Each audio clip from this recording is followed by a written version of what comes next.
Hey friends, coming to you from the beach. If you've listened in to any of the poetic interludes, I have been riding to the beach in the morning. It's been good weather, it's just worked out for me. Very fortunate. So I don't know how this is going to sound with the waves and the dogs and everything in the background, but thanks for joining me anyway. Hope you've been enjoying some of the stuff I've been sharing. If you haven't, I'm sharing it anyway.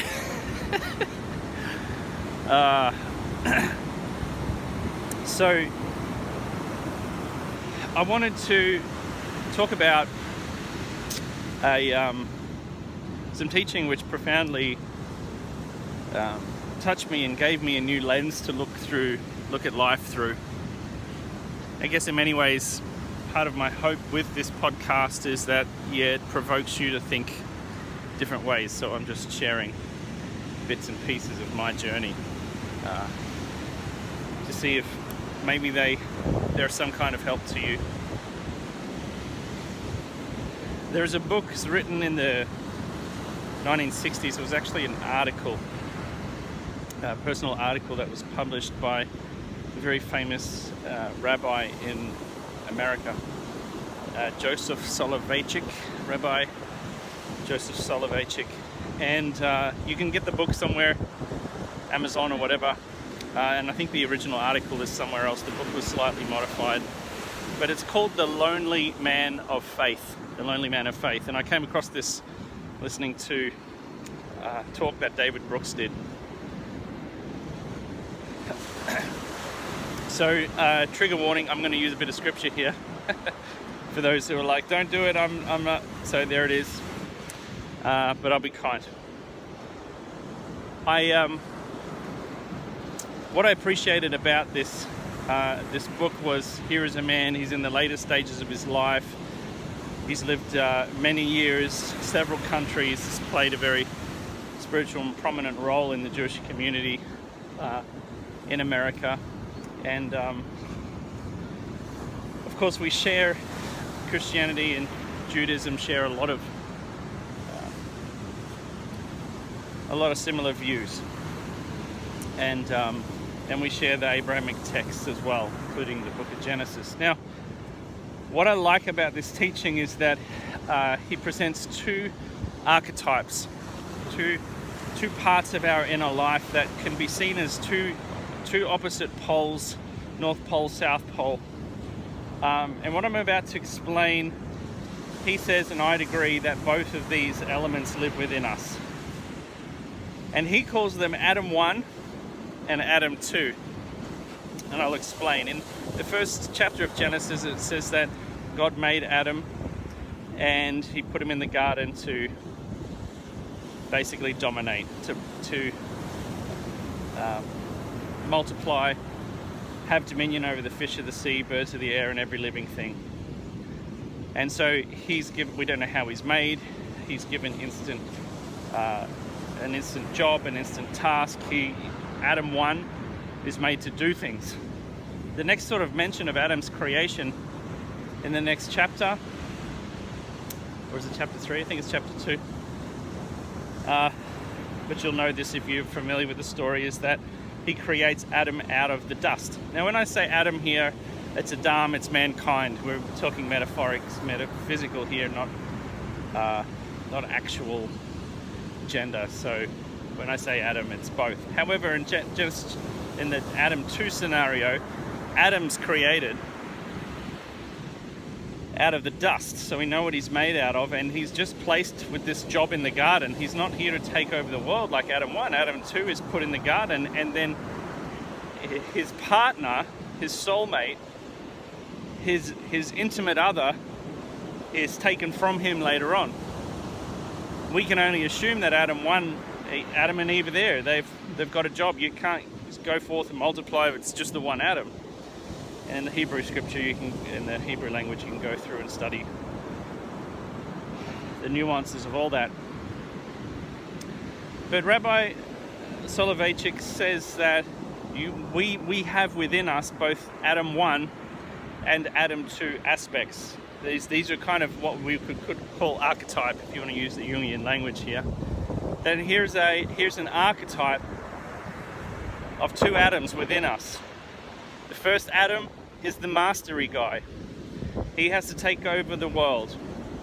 And I'll change gender here. Adam 1, she has to, sounds weird, but anyway, she wants to multiply. She wants to build a family. She wants to have a legacy. She wants to have a sense of success by doing and creating and multiplying and having dominion and taking over the world. Our Adam 1 self is obsessed. We love mastery. We want to master things. We feel failure when things that we practically try and do and create in this world, which is like a God-given thing for us, we fail at those things, and that hurts our Adam 1 self, which is all about doing. Adam 1 wants to know how did I get here? How do I thrive? How do I accomplish? How do I build things? How do I avoid catastrophic failure? My story has some Adam 1 elements in it. Yours would too. Businesses that might have gone defunct, study that you didn't finish, decisions that you didn't make, businesses that failed. For me, going through bankruptcy. It might be a marriage that didn't work and you lost lots, and all those things can fit. Kids you didn't want to have, kids you might have had, kids you wanted to have, kids that didn't turn out the way you wanted. All these things are part of our Adam 1 self, and Adam 1 wants to know how. How do I accomplish? How do I do these things? Adam 2, on the other hand, he's not a mastery. That's not the mastery part of us. It's the mystery part of us. It's the part of us that is obsessed with not the how question, but the why question. Why am I here? This Adam he's not moving. He's got like a task just to chill out in the garden and tend to the garden, which could be almost read as a metaphoric idea around the garden of our heart, if you know that term well, tending to our inner garden, tending to our inner lives, tending to the fruit of our spirit, of our soul life. Adam 2 is not the mastery. Adam 2 is the mystery, the why. Both failure to this one isn't necessarily a bad thing. Right? Adam 1, failure or surrendering or quitting or giving up is not acceptable. This is a negative thing. Adam 2, however, doesn't mind wrestling with God, the deeper questions, and may surrender in order to win. If you've read my poem, The Wrestle, it ends with the phrase, "You overcame me in the end, and we both won." That's an Adam 2 statement. That, like Jacob at Jabbok, wrestles with God and loses, is an Adam 2 mystery action of wrestling for intimacy, wrestling because it's close, wrestling because this is what brings me near, and then surrendering and allowing the mystery of life, God, the divine, to have the upper hand, because we know deep down it's necessary and it shapes us. There's no loss in the wrestle, there's actually great gain that I actually wrestled with God. The word Israel, Jacob's name changed to Israel because it says that I've striven with God, I strived with God, I wrestled with God. I like the idea that there is this groundswell of wrestling within the Christian movement I'm seeing and hearing. I don't know if it's in other countries. People I've spoken to across Asia are walking through some different questions. I just don't want this to think it's a privileged white person first world thing. I know that I've spoken to a few others in other countries who are experiencing some of the same things. It's a shaking up of their faith. It's a wrestling with their faith. It's a questioning with their faith. That it's acceptable actually to deconstruct, to lose battles. If you've listened to my series about the stages of faith, stage 4 has a wall, and you have to lose at the wall. This is where your second Adam comes and wrestles with God and loses. It's necessary. And so Adam 2 is your mystery side of you. Now, Rabbi Soloveitchik and others would argue that some of us, because one of the questions I always had was, well, am I Adam 1 or Adam 2? When am I Adam 1? When am I Adam 2? And you are both all the time. But there will be sometimes, I think there's, and some others agree, there are personality traits which lean towards an Adam 2 and others that lean towards an Adam 1 as a dominant thing. It's not uncommon in the first half of our life to really lean into our Adam 1-ness, the mastery, the conquering, the doing, the building. We have friends or spouses, right? Women find men to build a family with, build a home with. Men find women to, or whatever partner preference you have, to build a life with. Yep. You go into business, so friends and relationships and networks have practical outcomes in those matters. That's an Adam 1 thing, and we can sometimes spend the first half of our life like that. Later on, as death is imminent, Adam 2 might be more about who comes forward. But for some others, it's not the same as that. It's that they grow up with a deep sense of Adam 2.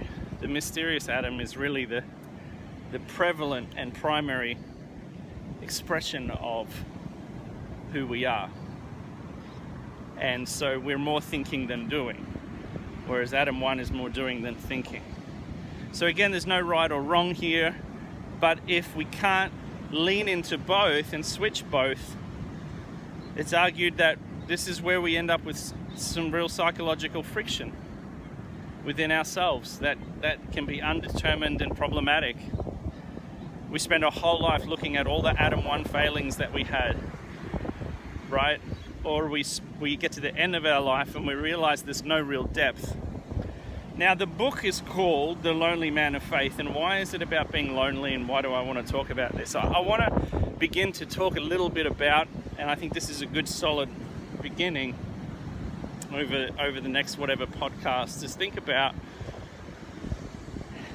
how we are diverse, how different we actually are, but how that also causes a problem. So Adam 1 can feel lonely when Adam 1 is not accomplishing what Adam 1 wants, because it was Adam and Eve who were created. Mankind was created in the first instance to have dominion. Yeah? And so no man, I don't care if you're Elon Musk or whoever, you can't dominate the world on your own. It's not like he goes, Elon Musk, for example, or I'm just choosing him because he comes to mind as a bit of an Adam 1 icon of accomplishment. Like he's freaking built it himself. He hasn't built the whole company. Tesla is not entirely his. All the tech is not tied. It's not like he's out there with a welder every night building cars. No, this is a conglomerate. He's brought others with him.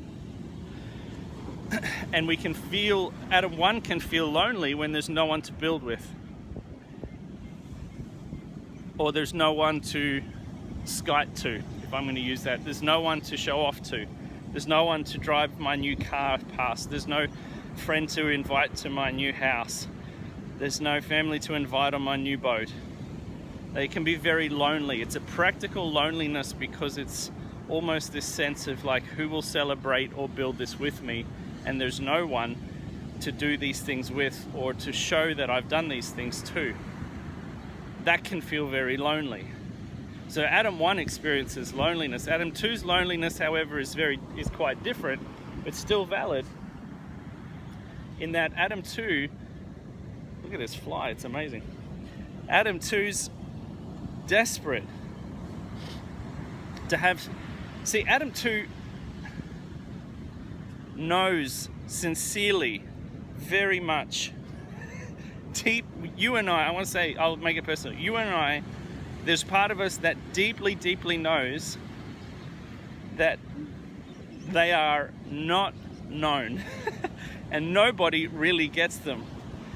And what I see in a lot of rhetoric and speech today is people are desperate to be diverse and different, which I think is wonderful and I think is growing and is massive, is this sense of like, but nobody knows me. You know, nobody knows who I am. Who knows me? Nobody gets me. Nobody understands me, is this cry of a generation desperate to, what can I say, to be different. And let me tell you something, no one is ever going to know you. You will never be fully understood unless you have and I'm going to say this, I think the person who gets me the most and knows me better is the person I've been married to for 25 years. And there's days that I'm like, who is this person that I've married? And she asks the same. I don't get you. Because it's not as if we're static creatures. We're always being and we're always becoming. We're always in process. Hands down, we're always in process. So what's necessary is that we understand that our Adam 2 aspect is going to feel a deep sense of loneliness. And Soloveitchik argues that that can only really be resolved through a deep, intimate knowing by and with another that's giving and receiving. And he would argue, as a rabbi, that this is the role God can play with us. This is what God is to Adam 2. So Adam 1, the mastery, God helps Adam build wealth and success and etc. And when he doesn't get it, he can blame God. If he wants Adam 2, our deeper selves, our mysterious selves, our inner selves, wants to be known, doesn't want to be lonely, feels a deep sense of loneliness. And this can be resolved, he argues, with a deep and intimate knowing of God, of the divine, or a deep, intimate knowing or being known by another. I hope that makes some sense to you.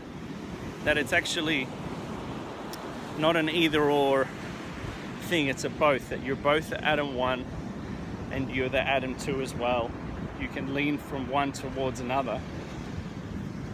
But you will find that, I mean, I can say through my life, there's things I've wanted to accomplish and have. But for me, the mystery in the inner life has been most apparent. I hope this wind isn't too much of a killer here. It's been most apparent that the inner life for me this is Adam 2 part of me. And there's times I look and I'm like, man, there's some Adam 1 shit I have not been able to accomplish, not been able to do. I've had spits and spurts. And I need to make peace with that. I do not suffer, as I know a lot of people do, from a deep sense of feeling unknown. I've been intentional with my vulnerability and my openness, which is a bit easier if you're a bit more of an Adam 2 person, I think. I've been really fortunate, that's all I can use the word, is fortunate to have some people come into my life that have reciprocated that. And over the many years, I have carved out a relationship with God that allows me to feel very much known, because again, here is the dichotomy. You really want to be different, you really want to be set apart. The problem is, if you're so different to everyone else, which you actually are, no one is really going to know you. You just are not fully knowable, if that makes any sense. So anyway, I thought I'd leave it there.